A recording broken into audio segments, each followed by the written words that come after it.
Hi guys and welcome to Blue Star. Thank you for clicking on this video. I am a brand new channel. This channel is going to be focusing on graphic design and maybe some other stuff. I really don't know. So I am currently a third year fashion marketing student.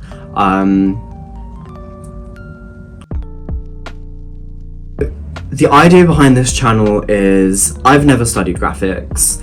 I don't have anything graphics related in my history. I've never taken any kind of like creative subject really up until like now that I'm in uni. I just want this channel to be a place where everyone feels comfortable no matter like what your skill set might be going into graphics. If you're passionate about this, if you've got ideas, if you like expressing yourself using this form, then you really don't need to worry about that other kind of stuff.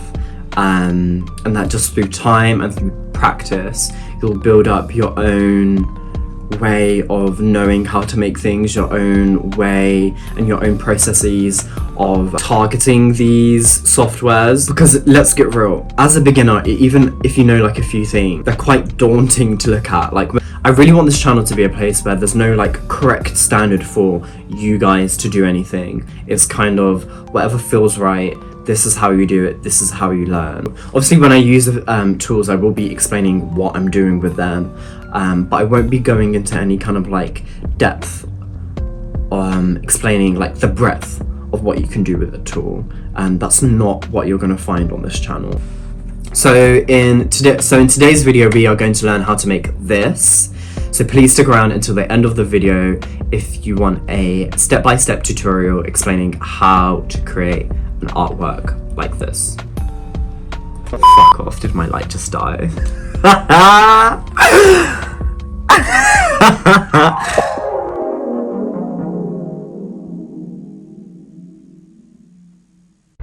your Photoshop open and ready. The width and height of this comp is 1000 by 1000 pixels.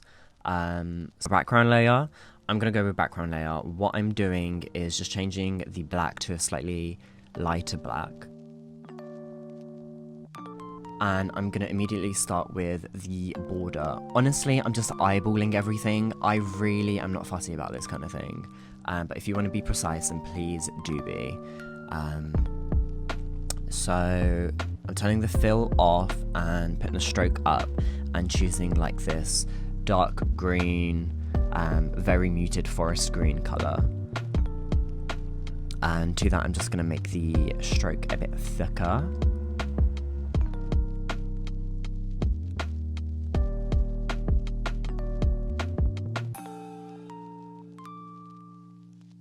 But from this, what you're going to do is select the A key on your keyboard and go right to the corners and just bring them in a bit.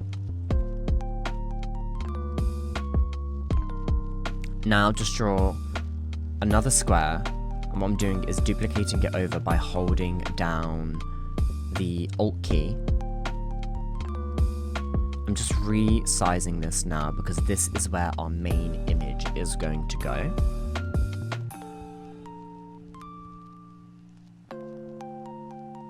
So for your images, try and find a place that you can get them for free. Basically, Unsplash is a great asset to have. It's just filled with free images that you can use. It's very simple, very easy, very user-friendly. So I've just found this picture of a guy holding some chains. It seemed to be poetic enough or something. And remember, this whole thing, I'm probably going to be saying this all throughout the tutorial, but this whole thing is totally customizable, which is why I love doing this type of art style. You can really just do whatever you want as soon as you've kind of got like a base layout figured out. Right now I'm just being stupid. Yeah, so just resize this however you seem fit. We're going to put our image inside this box and as best as possible line it up to fit properly. And then what I'm going to do is So with this picture now, we're going to go into, I'm trying to find image, adjustments, threshold. Threshold basically turns your picture black and white, and with this little scale, you can kind of choose how much of each you want in the image. So with the first one, we're going with something very subtle. We're going to duplicate the layer, go back into the threshold, and turn it up just so we can get a bit more details, but not too high because that'll blow out the image. We're going to duplicate this once more and then go into the last one and double click it. Wait one sec. Okay, yeah, you double click it, go into color overlay and select the color that you're using for your project. Mine happens to be this green. And then with the first two layers, you're turning the blending mode to multiply. And with the first duplicate of the image, we are double clicking it and rasterizing this layer. After doing this, as you can see, I'm just showing you guys what each layer is doing on top of each other. So once rasterized, I'm just going to play with the blending modes again and see what feels right. I kind of like it on difference. I like this detail that it's giving the image, but I kind of want to change this lighter color to something else. You can do this by adding a hue and saturation adjustment layer and clipping it to that layer by clicking Alt and holding down just in between the layers. Here I'm just playing around with the color, trying to see what kind of feels right. I like this blue. I like the way it contrasts with the green. Okay, I'm pretty much done except for one little bit that I'm going to get to at the end on that part. Right now we're going to get to the main text. Again guys, this is totally adjustable. You can literally write whatever you want. I'm just writing chains because I don't have the brain cells to think of anything creative. What you're going to do is scale up your text, change the color, and basically just rotate it and fit it in between the upper box and the lower box. Okay, so after the main text, we are adding the kind of caption to this image in a way. I'm just trying to find a font that is nice and free to use. Please don't look if I have any downloaded fonts that I'm not meant to, sorry. Literally guys, write whatever you want. I am literally making this stuff up on the spot. It means nothing, and I don't even know what I'm talking about, but it kind of fits this whole chains idea or something.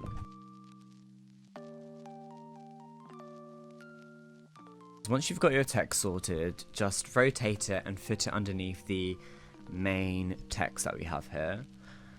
Just go ahead and play around with it, see what looks good in this little area that you've put it in. Very soon we're going to head over to Illustrator, so please do have that open. Sorry if I should have mentioned earlier. But just before, I'm going to lower the opacity of this layer and just play around with the hue and saturation.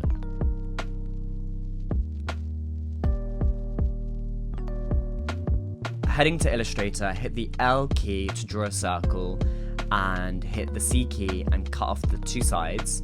Delete one half, and using the pen tool, you're just gonna make a semicircle. Select it, go to Effects, 3D and Revolve. As you can see here, I've turned the surface to wireframe and I'm just playing around with the custom rotation. When you have something you like, hit OK and duplicate it. Go back into the effects and just play around with the duplicated layer a bit, because what we're going to do is put these on top of each other. So using the align panel, we're going to make sure that they're aligned both horizontally and vertically. Once you've done this, copy them both and head over back to Photoshop and paste them in. You don't have to paste them in as a smart object, it can just be pixels.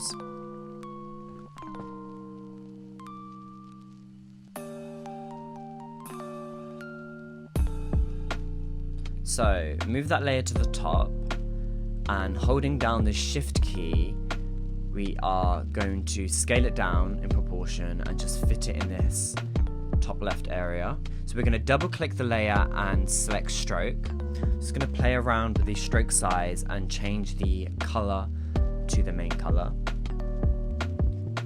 Again guys, this can be totally up to you what you do here.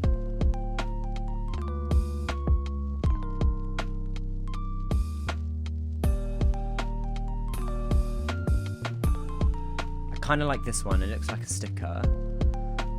So just hit OK, and what we're going to do now is resize this box that we've got around it, the border that we drew earlier.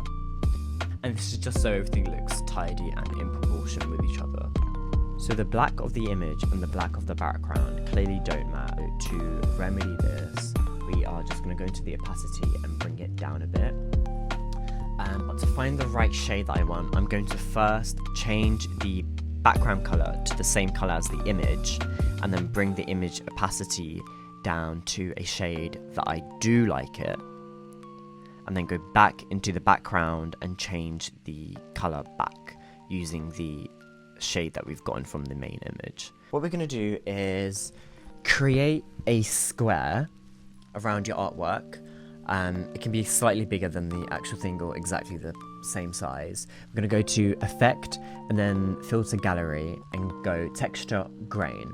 We're going to click Sprinkles, and as you can see here, you can adjust the intensity and the contrast to whatever you like.